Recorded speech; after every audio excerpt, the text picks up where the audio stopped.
გამოცემა პოლიტიკოს ცნობით ამერიკის შეერთებული შტატების პრეზიდენტის გარემოცვიდან 4 თანამდებობის პირი შეხვდა უკრაინის პრეზიდენტის ვოლოდიმირ ზელენსკის ოპონენტებს, კერძოდ საუბარი არის ყოფილ პრეზიდენტზე პეტრო პოროშენკოზე და ყოფილ პრემიერ-მინისტრზე იულია ტიმოშენკოზე, რომლებსაც უკრაინის პარლამენტში გააჩნიათ ფრაქციები. ასეთი ინფორმაცია წყაროზე დაყრდნობით გავრცელდა პოლიტიკოში და წყაროს ცნობით პეტრო პოროშენკოსთან და იულია ტიმოშენკოსთან საუბარი იყო იმის თაობაზე, შესაძლებელია თუ არა უკრაინაში ჩატარდეს საპრეზიდენტო არჩევნები სამშვიდობო მოლაპარაკებების დაწყებამდე.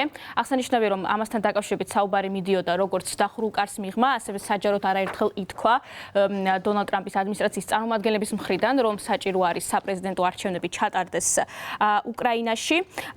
უკრაინის ყოფილმა პრეზიდენტმა პეტრო პოროშენკომ და იულია ტიმოშენკომ ამ ინფორმაციის გავრცელების შემდგომ Facebook-ზე გამოაქვეყნეს პოსტები, კერძოდ იულია ტიმოშენკო Facebook-ზე წერს, უკრაინის პრეზიდენტმა ზელენსკიმ ღიად თქვა, რომ უკრაინა მზად არის ომის დასრულების შესახებ მოლაპარაკებებისთვის დონალდ ტრამპის ძლიერი ხელმძღვანელობით. ბატკივშინას გუნდი აწარმოებს მოლაპარაკებებს ყველა მოკავშირესთან, რომლებსაც შეუძლიათ რაც შეიძლება სწრაფად უზრუნველყონ სამართლიანი მშვიდობა. მანამდე არაერთხელ მithქვამს, რომ უკრაინაში არჩევნების შესახებ ლაპარაკი შეუძლებელია. დაწერა იულია ტიმოშენკომ თავის Facebook გვერდზე, ასევე პოროშენკომაც აღნიშნა, მისი თქმით, მისი გუნდი ღიად თანამშრომლობდა ამერიკელ პარტნიორებთან და ის აღნიშნავს, რომ შეუძლებელი არის ჩატარდეს არჩევნები უკრაინაში ომის დასრულებამდე.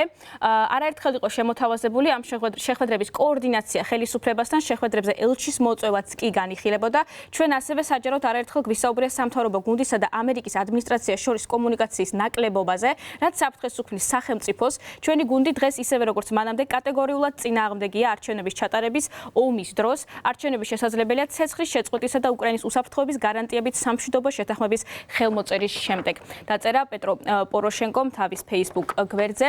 ასევე გუშინ გავრცელდა NBC-ს ინფორმაცია წყაროზე დაყრდნობით იმის თაობაზე, რომ დონალდ ტრამპი განიხილავდა შეცვალოს ნატოს მიმართ პოლიტიკა, კერძოდ დონალდ ტრამპი განიხილავს იმას, რომ არ დაეხმაროს ალიანსის იმ წევრებს, რომლებიც არასაკმარისად ხარჯავენ თანხას თავდაცვაზე. მოგეხსენებათ, არსებობს ნატოს მეხუთე მუხლი, რომელიც ავალდებულებს ალიანსის წევრებს დაეხმარონ ნატოს წევრ იმ ქვეყანას, რომელზეც განხორციელდა თავდასხმა და სწორედ ამ მუხლის შეცვლას აპირებს დონალდ ტრამპი. ასეთი ინფორმაცია გავრცელდა NBC News-ზე დაყრდნობით და როდესაც ეს გავრცელდა, შემდგომ ამის შესახებ კითხვა თეთრ სახლში დაუსვეს კიდევაც დონალდ ტრამპს, რაზეც ფაქტობრივად დონალდ ტრამპმა დაადასტურა ეს ინფორმაცია.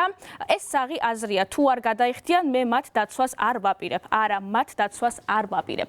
განაცხადა ოვალურ ოფისში დონალდ ტრამპმა და მისივე თქმით, ამის შესახებ ნატოს წევრმა ქვეყნებმა იცოდნენ ჯერ კიდევ მის პირველი ვადის დროს, როდესაც იყო პრეზიდენტი 2007-21 წლებში და მისი თქმით, ამის შესახებ არაერთხელ უთქვამს კიდევაც პარტნიორებისთვის ულაპარაკია კიდევაც. აღსანიშნავია ის, რომ როდესაც ნატოს შესახებ ილაპარაკა დონალდ ტრამპმა, მან ეჭვი გამოთქვა იმასთან დაკავშირებით, დაეხმარებოდნენ თუ არა ალიანსის წევრები ამერიკის შეერთებულ შტატებს, თუ ამერიკა იქნებოდა საფრთხის ქვეშ, ასე განაცხადა დონალდ ტრამპმა, თუმცა არ აღნიშნა ის ფაქტი, რომ ერთადერთხელ როდესაც ამოქმედდა კოლექტიური თავდაცვის მუხლი ნატოს ისტორიაში, მოხდა სწორედ 2001 წლის 9 სექტემბრის შემდგომ, როდესაც ტერორისტული თავდასხმა მოხდა ამერიკის შეერთებულ შტატებზე.